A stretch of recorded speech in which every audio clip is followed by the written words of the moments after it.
your life sucks now. It's not about whose fault it is. It's your accountability to still take charge of your life. Would you say Goggins has like a mental health? Yeah, well, how do you define that? Resilient and thus has a pretty good mental health? Or does he have the worst mental health and thus he runs 200 kilometers because he's like fighting demons or something? Wouldn't want to live any other way. That's right, motherfucker. Be the best at everything that requires no talent. You can be smarter than me, you can be better than me, but you're not going to outwork me. Focus on what you can control. Forget what you can't. Have the wisdom to know the difference. You don't solve suffering by removing the suffering. And you don't solve suffering by giving somebody pleasure, because if somebody's whipping you, physically suffering, the last thing you want is a piece of candy that makes you happy, right? The only way to cure suffering is to have a meaning of why I'm suffering. The moment you start blaming someone, they're going to blame you. They get defensive, they close up. But if you open up and you go, you know, this one's on me. If they do that, that's a sign that you got the wrong team. I reckon between 25 to 30 was like the most miserable 5 years of my life. When you feel like you're not enough in some things. I mean, there's negative side of it, but the positive is it propels you into action. But there is a cost to being the top of your class. Understood the principle quite early. So I'll give you a trick. A quote that comes to mind. Okay, straight away just hit me. If a person do not believe that they got themselves where they are, they simply don't have the power to change it. So if they're going to be blaming, they actually don't have the power to change it because they don't acknowledge that they can change it. Yeah. So the good thing here is Jocko, going on Jocko, everything that happens to him that he doesn't like, his response is good. I don't know if you've seen his podcast. Always I've seen good. it. Why? Because good, it means I can do something about it. Whether it be the truth or not, what are you going to do about it? It's so, okay, then what? All right, your life sucks now. And you're going to just suck for the rest of your life. The world is shit for you and heaven for others. If you can acknowledge like it is my problem, it is very hard to accept to begin with. But the good thing is you can actually do something about this and change it. See, the people that recognize that is not the problem. They would eventually change that. So I don't know if we can move the needle slightly just on the people, for the people that just that love to blame it. And it's not their fault. It's a conditional thing. Like if they grew up in an environment where everyone blames, it's very natural for them to blame because it does soothe that accountability in the short term. Yeah, like it's not my fault. It's not about whose fault it is. It's your accountability to still take charge of your life. But once you recognize that, it's actually very empowering. It's a form of just relinquishing your need to complain as well. So like you said, where you are now is because of you and where you want to go is going to be because of you. If you don't take full accountability of it, you're constantly going to have things to blame. But the moment you start blaming yourself is the moment that you can start to change things. It's the moment you become the boss of your own story. So regardless of where you find yourself, you can at least be like, I'm here because of me. It's not because of anyone else. Yeah. If you do that, the moment you start pointing fingers is the moment you start giving up your ability to change things. Why would you want to do that? You blame someone, you immediately go, I can't do anything about this. Why would you want that? Why would you not want to be able to do something about it? Yes. It doesn't make any sense. So if you can like eliminate the victim mentality, the victim need to say, this is because of X, Y, Z, this is because of the society, this is because housing prices are too high. This is the way they are. This is exactly what it is. So you either need to go, you know what, I don't actually want a house. Okay, fine. That's totally fine. But you're taking control of it. You're taking the accountability of it. You're not blaming it. You're not blaming something else. It's totally out of your control. I think people just did that more often. That will just lead to so many better circumstances. Yeah, and this is where I just hope we can always encourage them. They can. Don't worry. It's going to be hard, but you can do it. Yeah. We're examples of both of us weren't born into any kind of success, and both of us have very modest success that we've achieved, but it's still possible. We're not stopping. We still have an aim. And goes on that saying, there's so many ways to tell this story. Another story, another quote, son of an alcoholic father had two sons. One of them said, I'm a failure because of my alcoholic father. The other one said, I'm successful because of my alcoholic father. Yeah. Whichever one you look at is probably right. Yeah. Paint the circumstances or paint things as beneficial to you and focus on how you can utilize it to make yourself better or head in a direction you want to go to. It starts there. I don't think you can get anything done really unless you take accountability. Even if you're in a job that you're like, I'm not really happy with this, you can't blame your boss. You can't blame the job. Whatever you're not changing, you're choosing. Yeah. So you've got to kind of focus on that. I think it's hard to do though, but it's a necessary process. of just like rewiring your brain to just not give an F to blame others. Yeah. You just need to take full control of it. You just need to be, it's like honesty with yourself. You just go, this is like my doing, and thus can be undone, or this is something that I can change. This is something that I can improve. I think if there's something that can make a radical shift, that's probably number one on the list. That's enough. If you take accountability, I think everything else it's how wow your life can be. But if you just do that one that you said, I think you're going to be somewhat, because at least you'll feel like you're in control of your life. Yeah, 100%. Yeah, nothing has been done to you. Yeah, you'll have some confidence. Yeah. It's done for you, not to. Yeah. You had a quote here, be the best at everything that requires no talent. I stole that off someone else. I heard a coach say this. Can't remember what coach it was. Like a rugby coach or something. Yeah, it was a rugby coach, a sports coach. Yep. But yeah, that resonated. I paused for a second and I thought, that's great. I love that. Like that's... So when you say no talent, what is that? Just like the mundane things? Yeah, to be the best. Well, The Rock says like you can be smarter than me, you can be better than me, but you're not going to outwork me. Yeah. Just be the hardest worker in the room. My team, the team that I lead, that's where we do well at. If we have any kind of success in business, it'll be that. I don't think anything that we do that well at requires a lot of talent. I learned from Denny Meyer, the CEO of Shake Shack, and his metaphor for this is putting the salt and pepper back in the center of the table. Like that's, we have like a saying in our staff members, is just salt and pepper back in the center of the table. Why? Because he described it as, anybody that works in hospitality know that someone decided that the salt and pepper should be in the center of the table. You realize you go to a cafe, like everybody uses it. No one puts it back in the middle. Everyone just puts it everywhere. Yeah. So when they pack up the table, you put it back in the middle. You don't complain about it, because you're gonna be miserable if you can be complaining about that every day.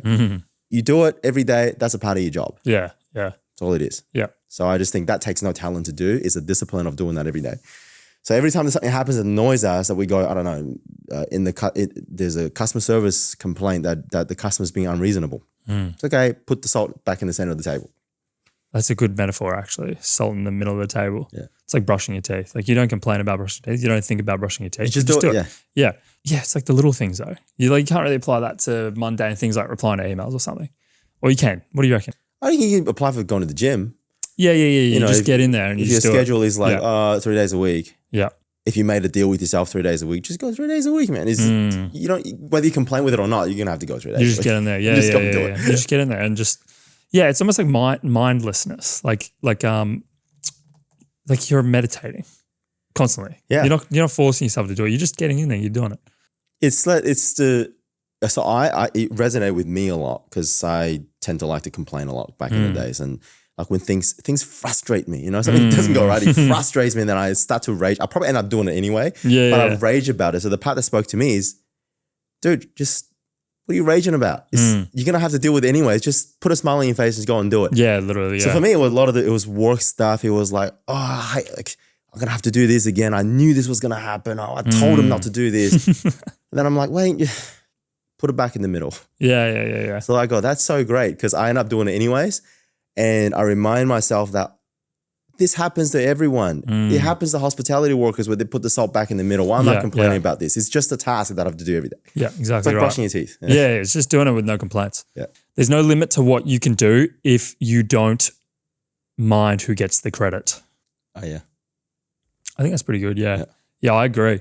I'm not someone who necessarily craves credit. Yeah, I know you don't. You definitely don't crave credit. Yeah. So I think this resonates with people more like the leadership type. And that's, I think a lot of the times I think it's good that people like to take credit on what they do, because generally these people also take a lot of accountability when things go wrong. So I actually think that's sometimes is a good thing. But they're usually limited by that as well, because they're competitive, and then you get to a point where, like I see these sometimes at workplaces where who did this? Like somebody stole my credit, right? Yeah, right. Yeah, Look, as a leadership person, I believe in that when things go wrong, you shine the spotlight on yourself. When things go right, you thank the team. True. Yeah. If you can do this, yep, it honestly saves a lot of headache. It's easy to like deflect or get discouraged if you don't get the adequate amount of credit. And if you're someone who's relying on that, you're never going to get enough of it. Yeah. You're never going to get enough praise or enough like pats on the back to keep going. You need to be your own kind of person for that. Yeah. And then, like you said, I think if you're the leader, you have to deflect. You have to let everyone know that they did a good job, right? And then don't blame. Yeah, it's just a lot of people do the reverse. I think where people don't like the managers, a lot of them don't do this right. They do the reverse. They go, things go right. I and then this. point fingers if they didn't. Yeah, How could you? You're the reason we failed. Like, no one's gonna want to work with you. No, you don't respect someone like that. You don't respect a leader like that. Yeah, that's not how you earn it. Like the going back to the self-accountability thing, like if you're a leader, that's you. You have to take all accountability. Yep. Like same with teacher. If you're a teacher at a school, it's like it's not necessarily the kid's problem. Like if it is the kid's problem, then you can't do anything about it. But if you put it on yourself and you go, this is a challenge, this is something I can do, then something could happen. Yeah, I understood this principle gratefully. Understood the principle quite early. So I'll give you a trick. I don't know if this can help with some, like, I don't know, young managers and leaders in their positions. I was leading like a sales team when I was like 19. I don't know how. I was selling like supplements, and we set this goal of everybody having to sell. I think it was like 5 of us. Everybody had to make 3 sales this week, so it was like 15 sales for the week, right? And I knew for a fact there is no way that we'd make 15 sales. And most, I think, targets are set like this. Like if it's ambitious enough, you probably fail that the first or second time. So I prepared the failure, and a week later we came back. I was the only one that made 3 sales. I think I made a bit more than 3. I think I made like 5. Yeah. But no one else made 1. So this moment, I think, is where you would define a good leadership versus an average one or a bad one. So what I did, I was really effective, was, guys, and they were all expecting, because I was a little leader in the group, they were going to be like, oh, Wayne's going to come down on us. But I said, guys, I am so sorry that I didn't get 10 more sales for us to hit the target. And immediately everyone looks at you and go, oh no, it's my fault. Yeah, right. And everyone took accountability. So everyone that the next week went and got more than what they asked for. If you go the reverse, and if I come down on everyone, it's just what people do. I got 5. How could you not get your 3? That's so funny. Yeah. But you do reverse. Everyone's so touched and moved. That's what leadership is. That's so funny. That is literally the case. Yeah. If you blamed them, they're going to blame you. Yeah. They're going to blame someone else. Well, they'd be like, you set the target. Yeah. But if you took accountability, then all of a sudden they go, oh yeah, you know what? I could have done this as well. I didn't try it. Like I could have got more as well. Yeah. It literally is like a mirror. Yeah. So however you act, this applies to personal relationships as well, or anything in general. Like the moment you start blaming someone or get in an argument, they're going to argue with you. They're going to blame you. They get defensive. They close up. Yeah. But if you open up and you go, you know, this one's on me, they're not just going to be like, yeah, that is on you. That how dare you? Like you didn't try hard enough for it. They're going to be like, you know what? Yeah, I could have. Yeah, it's all right. I could. If they do that, yeah, that's a sign that you got the wrong team. Yeah, true. So if you're a manager, change the team members that do this. Yeah. I think any good person though is like, I'm saying this. This is vulnerability. He's opening up. He's taking accountability. I will also take accountability. Yeah.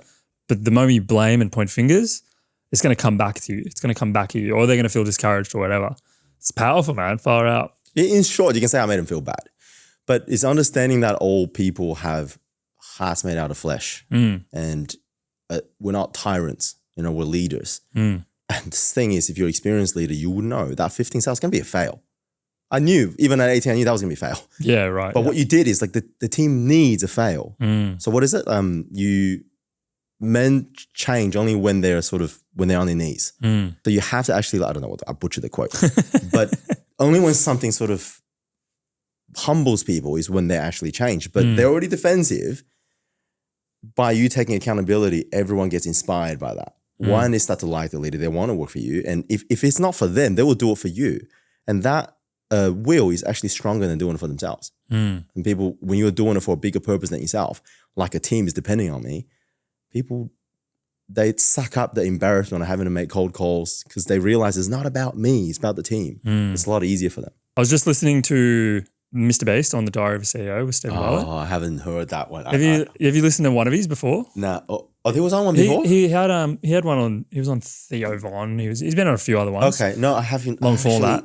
I've seen some reels of him on that, but I actually haven't. It's good. It's good. He's a genius, man. He's like a obsessed From what I've heard, artist. He seems very down to earth and very sort of like, you get very honest answers from him. He sounds very candid. Yeah, he's authentic. He speaks his mind.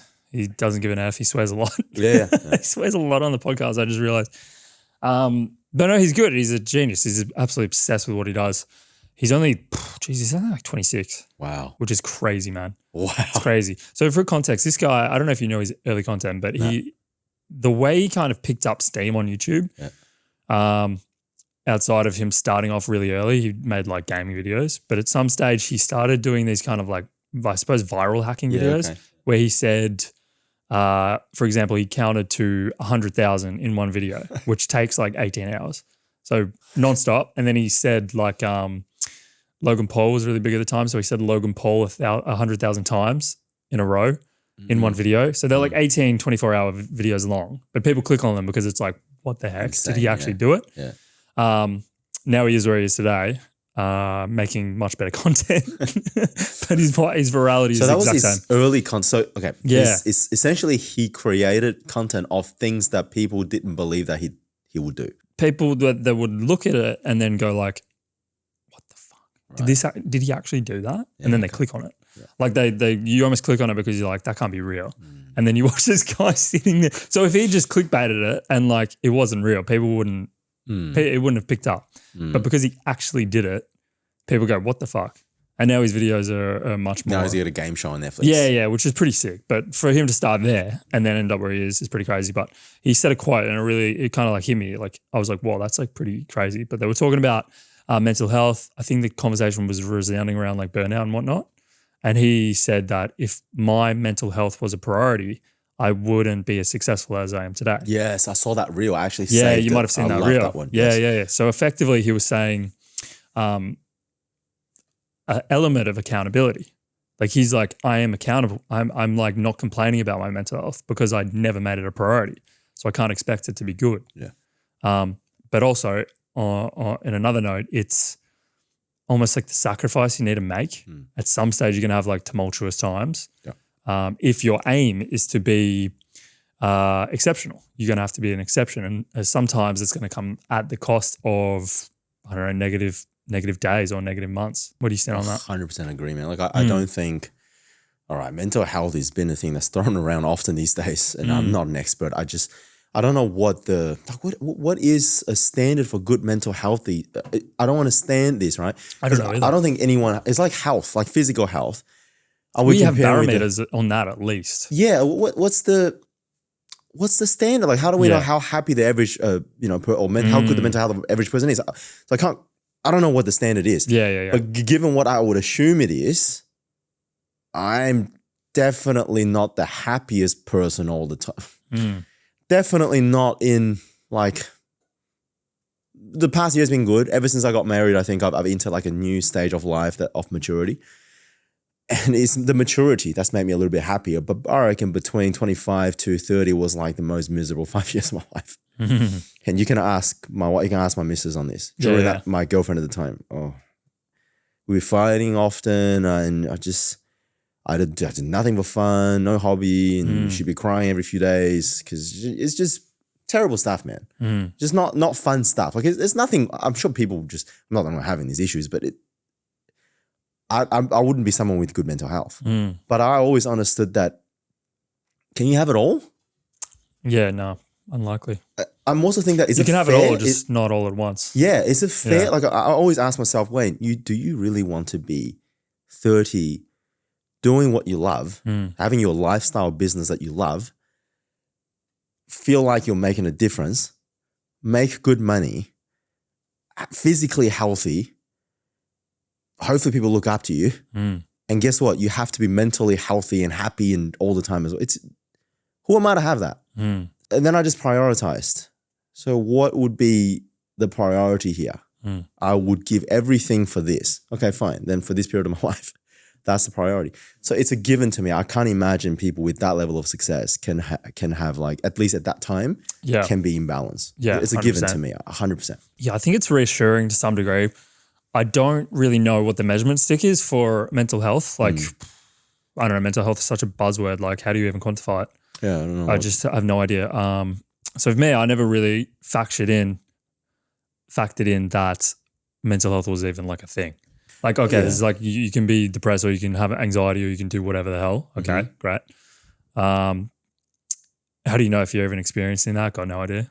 I feel I like most think people don't really go see a psychologist or anything like that. So, no, even a psychologist. This word's been thrown around like again, fucking trigger people. But I'm going to quote like Viktor Frankl. People know Viktor Frankl, the guy, the Holocaust survivor. Yeah. Who is Man's Search for Meaning. Man's Search for Meaning. Who is the creator of logotherapy, which is literally meaning therapy. So his theory is that you don't solve suffering by removing the suffering. And you don't solve suffering by giving somebody pleasure, because if somebody's whipping you, physically suffering, the last thing you want is a piece of candy that makes you happy, right? Yeah, true. So the only way to cure suffering is to have a meaning of why I'm suffering. And that the moment that you have that meaning, suffering becomes not suffering. So essentially you need meaning in life to have a good mental health. In a physical sense, that if you see like a bridge, engineers know this, a bridge needs tension to be strong. So just like your mental health, you need a certain amount of tension, to a certain amount of good stress to keep things together. Eustress, yeah. Yeah, so I don't know what the definition of modern mental health is. Is it not having that stress? Because then you'll just fall for anything. Any obstacle comes in your life, you have nothing that you're standing up towards and you have no tension. Wouldn't you just take the easier route on everything that you do? So I don't understand the ideal, what the ideal is. All I know is that I believe a certain amount of stress is required for good mental health. In my like physical health, you need to go through exercise. Yep. Especially strength exercise. It's difficult at the time. So for me, that's like a given part of it. It's probably a good example for people who are striving to do things, to at least go, okay, well, I got to choose what I want. So even then, if it's, you want a semblance of success, but you also want to have, days, not as many days where you feel down or you feel stressed or you feel whatever.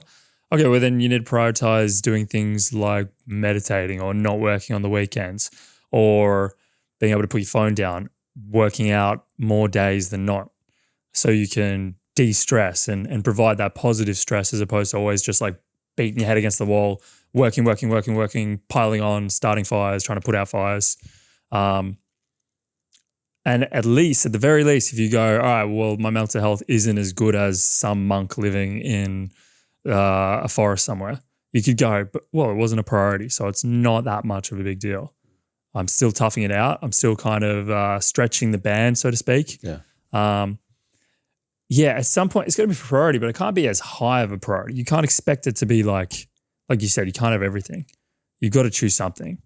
So if you are someone who goes like, you know what, I want to be able to just relax and chill out or whatever. Yeah, people say, it goes back down to what is your, like I think everyone's ideal mental health is different. So you can even ask me, I can rephrase it. I said, I didn't say I didn't have good mental, I said I wasn't very happy at the time. Yeah, I don't even know how to qualify mental health. What is that? What is it? Okay, because I could go, are you healthy like as a person, body? Yeah, okay, well we could probably do some tests to run and see if you are, right? You can do some blood tests. You can do some blood pressure tests. You'll find out if someone's healthy.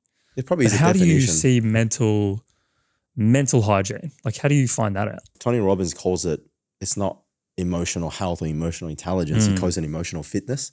Yeah, I like that. It's kind of like you can, because emotional intelligence is a capability. Yeah. And a good mental health is probably subjective depending on who you ask. But emotional fitness is kind of like physical fitness on what you can do at any given time.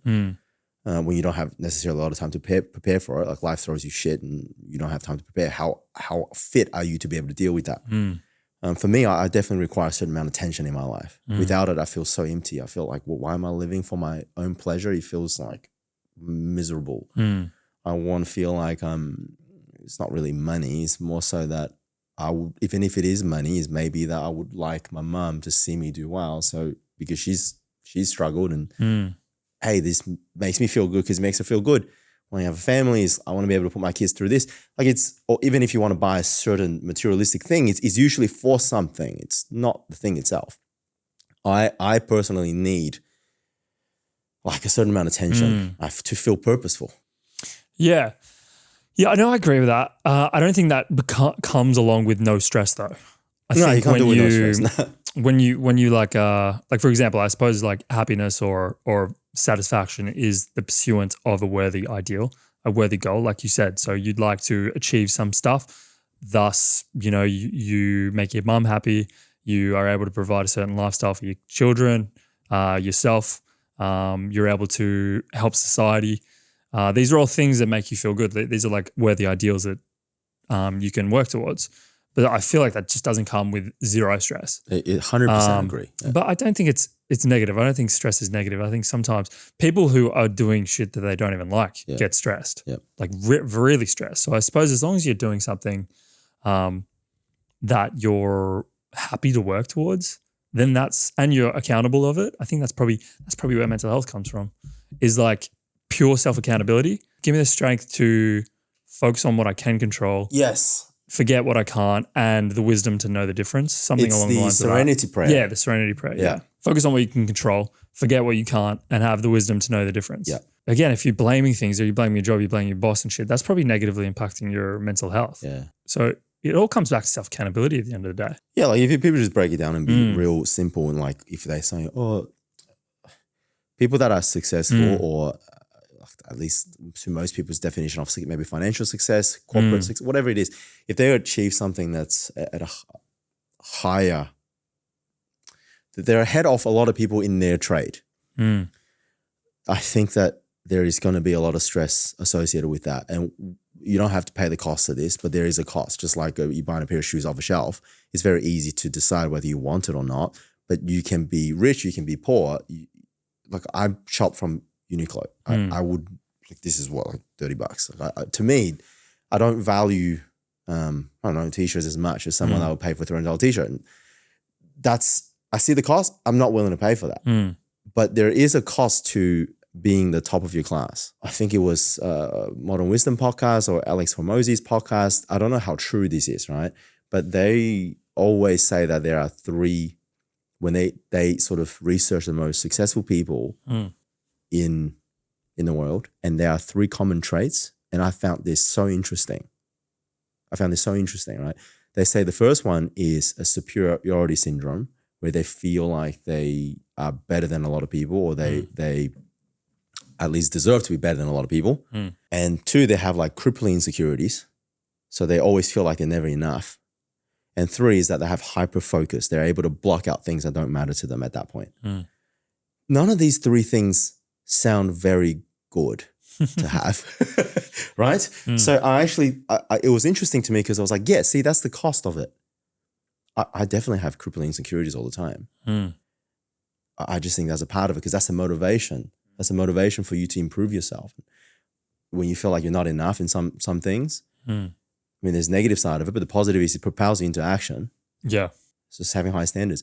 So I think that if you look at that as a cost that you're not willing to pay, you wouldn't envy the person that is at the top of the class. I think it's understanding cost and reward. So there's really not that much element that's like, you can take luck out of this, you know? I just think most fulfilled and successful people in their category would experience a certain amount of imbalance and stress at a certain period of time in their life. And if you don't have this, you probably can get away with less stress. I think it comes down to a bit of a choice. Yeah. Is there like a resilience to stress as well that you find like over time you're able to handle it a bit better? I think the more you go through it and the more you reflect upon it and get better, the better you are at dealing with it. I saw this clip with these two, Huberman and Goggins. Imagine those two on a podcast. Yeah. And 100%. And Huberman was saying that there's a part of your brain, I can't remember what it's called, but it's like a really long name, part of your brain, that they studied people and then it actually increases in size. It grows as when you do things you don't like. Is it not the amygdala? No, that's the part that's responsible for your negative emotions, I think. Okay. So it's like a really long term, right?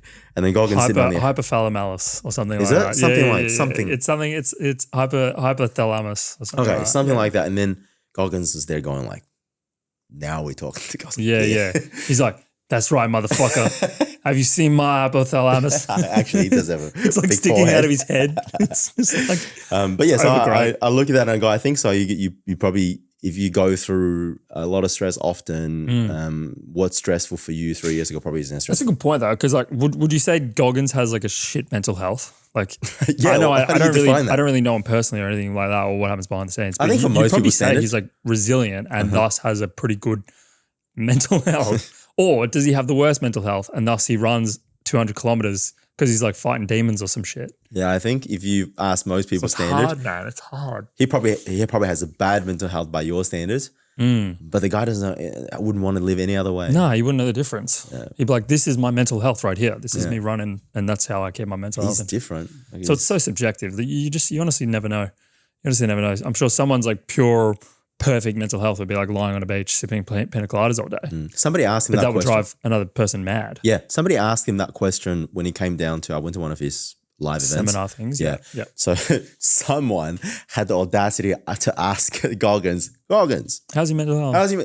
kidding. All this stuff that you do, you can't be good for your mental health. And I'm sitting there going, okay, I'd love, like, we know what he's gonna say, but let's hear his sound. So his response was like, there are the Oprahs in this world and there are the Goggins in this world. Okay. I'm the Goggins in this. People are gonna need me. People are gonna need Oprah. And I think that was a really good response because you will have everyone else is taken. You're gonna have your value to this to add to the world. And I think if you say that Goggins add no value to people, you are wrong. You're playing wrong. He adds value to people's life. We're going through hardship. You look at that, you'll get through it. Inspiring. But if you also say that Goggins' way of living should be the only way to live, you're also probably out of your mind because you need a 100%. balance of all people in this world. So I think there's no right or wrong. It's just whatever you believe your balance is. Yeah. I don't. Yeah. There's no one size or one solution fits all. There's humans. There's bloody 8 billion people. There's so many variants. Yeah. You can't. You got to find your own kind of way of living as well. Like not everyone should do what Mr. Beast does. Like he is a madman and he works nonstop. Not everyone should do what Elon Musk does. Not everyone should do what Goggins does. There's people who probably want to head towards that way. I'm sure personalities play into it, but at some stage, like you gotta realize that if you're not kind of getting where you want to go and you're not doing the work, then you can't complain about it because these motherfuckers are putting up and sacrificing so much, like so much, and so thus they deserve the success that they get because they're not prioritizing things that other people are. Yeah, I wouldn't want to do what I wouldn't want Mr. Beast's life.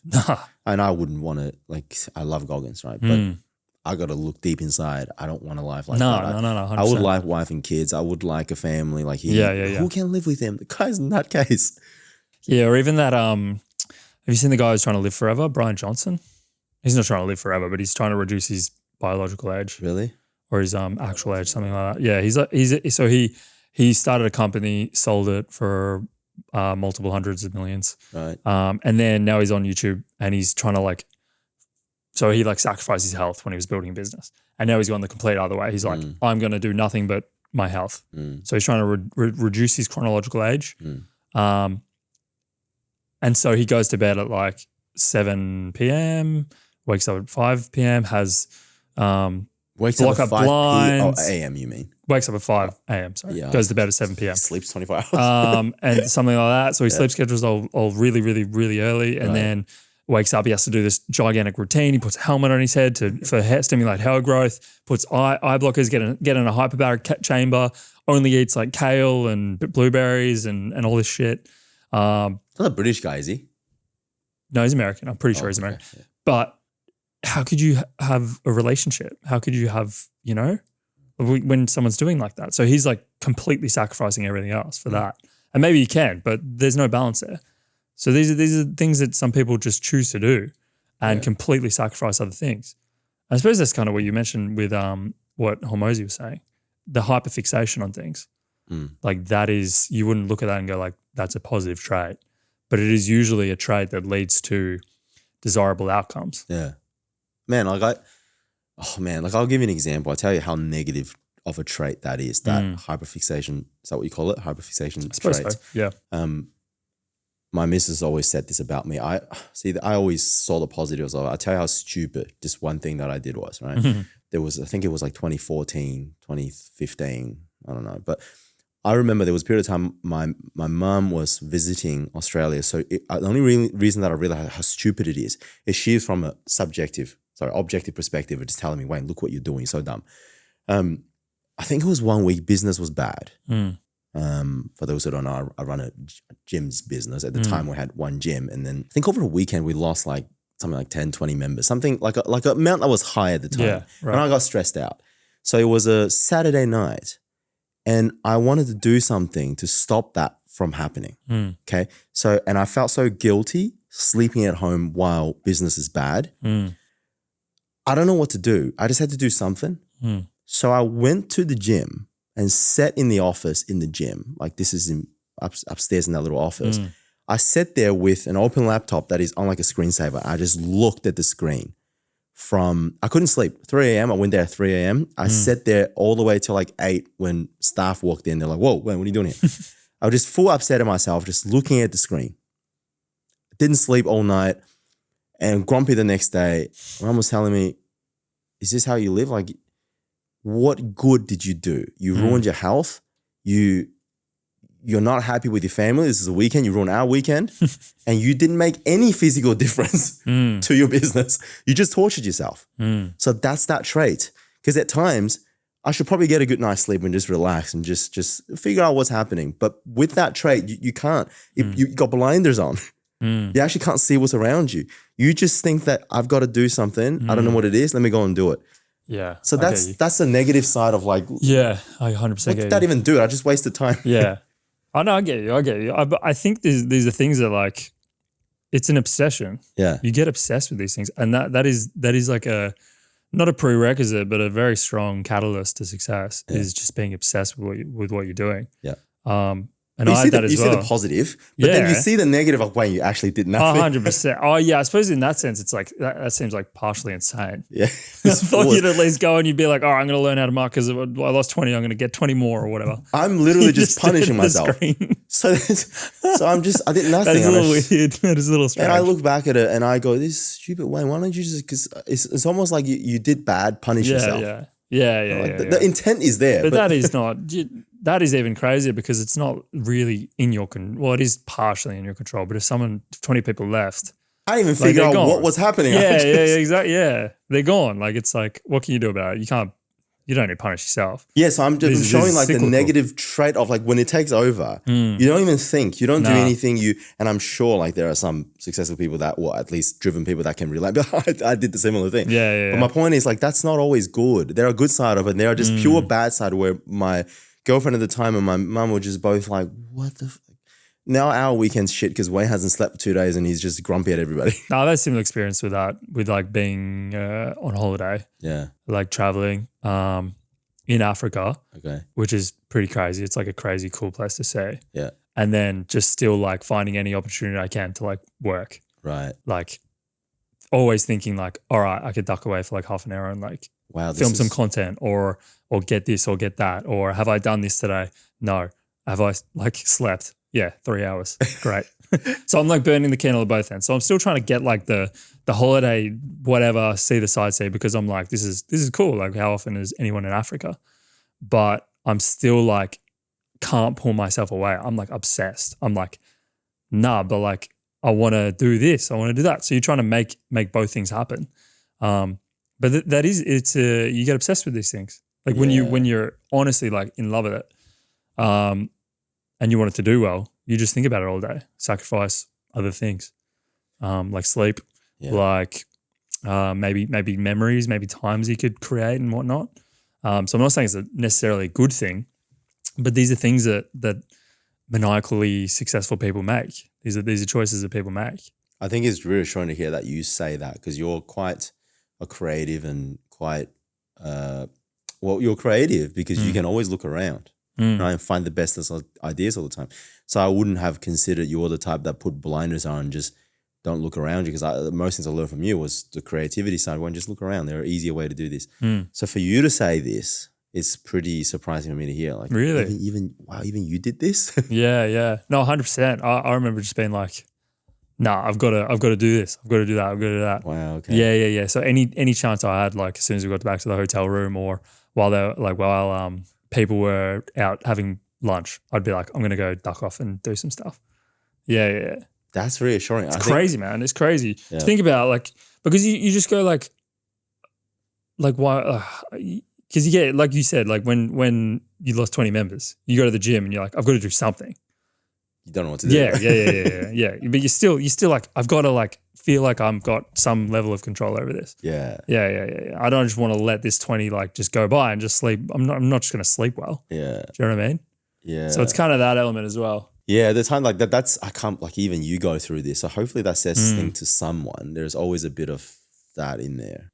Yeah, I think any high level like person gets obsessed with what they do. Downtime is probably good. I think if there's one thing I'd recommend is like people to be able to just shut off. Yeah. Like if they're in the other end of it where they're like, yeah, no, I am like obsessed with what I do. Like I think about it all the time or whatever. Being able to shut off is probably like really good. I don't know how you find ways to do that. Maybe sport. I don't know, as in like you're playing sport. I feel like that's one way for me is because I don't think about anything else while I'm playing sport. It's meditation for you. Yeah, it's like meditate. Like there's a ball, chase the ball. No, you can't think about anything else. Yeah, maybe the gym as well. The gym's a bit meditative. Yeah, that definitely is for me. I have like it's so weird. Now you say this, right? I think about all my good decisions, all the things that I did that I thought was really good, that propelled us forward, that made my life better, made the business better. I don't think any of them were made in a state of hyper stress. It was always made in a state of, I should do this.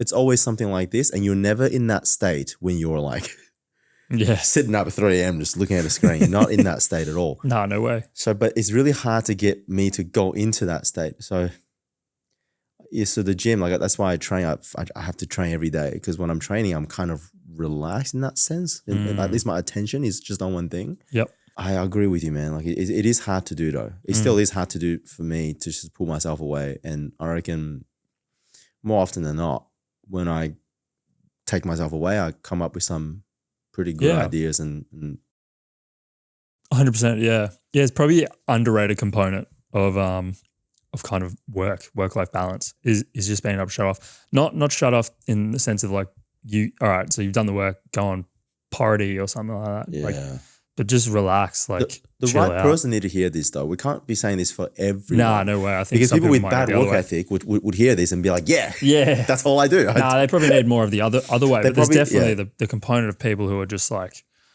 locked in, too locked in. Like I know Chris like harps on it. Chris Williamson, he harps on it about it a lot. Is like there is a lot of people that are like way too far on the type A side of things of like always working, always doing this. They need to learn how to just do nothing. And then there's people who need to learn to come up to being more organized and being more efficient and type A. And I feel like the list of people who are more like kind of maniacal and working away and are always constantly happy to be working is probably growing. You reckon? Okay. Yeah, I'd say so. I'd say so in a sense, maybe because there's more opportunities for people to kind of work independently and thus get rewarded for time spent working as opposed to, well, not time, but more output rather than just a locked in schedule of like a 9 to 5. So if they work till midnight, they get rewarded more handsomely because they're putting in more effort and they're putting in more production. So I think maybe just through opportunity has created more of those types of people or allowed those personality types to exist. But it's tough. Yeah, for me, I'm a type A type on that standard, and I tell myself, I say this to others, but movement doesn't equal progress. Yeah, true. But when you're moving, you feel good about yourself. You're like, I must be doing something. So I think, Jeff Bezos always said, "Hey, I make 3 good decisions a day. That's a win." Yeah, right. If I have to make 100 and most of them are bad, and I have like 50 problems I have to solve. True. Yeah. So I think depends on the stage of life as well. When you're young, like when you're like in your teens and 20s, under 30, I think you can probably do a lot of good with just working because there's not much there. You don't have much knowledge of stuff. You don't have much experience and probably resources yet. So if time is the only thing you have, I guess use your advantage. But when you're like 40, 50, man, like I'm starting to realize that I can't. It's very hard for me to outwork a 25-year-old. And when I have kids and stuff, it's going to be even worse. Like it's not my advantage anymore. So I have to be able to look around and use my experience, wisdom, make good and decisions, and maybe guide them a bit better. So I think maturities. It depends on where you are in life, what kind of person you are, but definitely not like, the cave you fear to enter holds the treasure you seek, right? It's the one you do less of. That's good for you.